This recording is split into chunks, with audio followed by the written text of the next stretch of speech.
নমস্কাৰ বন্ধুসকল, অতি মৰমৰ জুবিন গাৰ্গ আজি এইটো দুনিয়াৰ পৰা চিৰবিদায় ল'লে। জুবিনদাৰ প্ৰতিটো গান, বিশেষকৈ মই হাছান আলী য'তে নাযাওঁ কিয় তাতে শুনি থাকোঁ।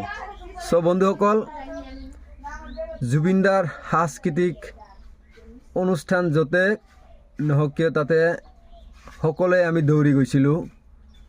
আজিৰ পৰা জুবিনদাৰ ষ্টেজ প্ৰগ্ৰাম আৰু আমি কেতিয়াও চাব নোৱাৰিম, কিয়নো জুবিনদা আজি এইটো দুনিয়াৰ পৰা চিৰ বিদায় ল'লে।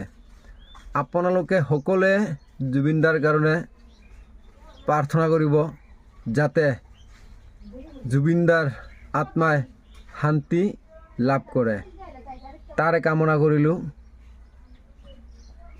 বন্ধুসকল, মই আকৌ কৈছোঁ, জুবিনদা আৰু এইটো দুনিয়াত নাই।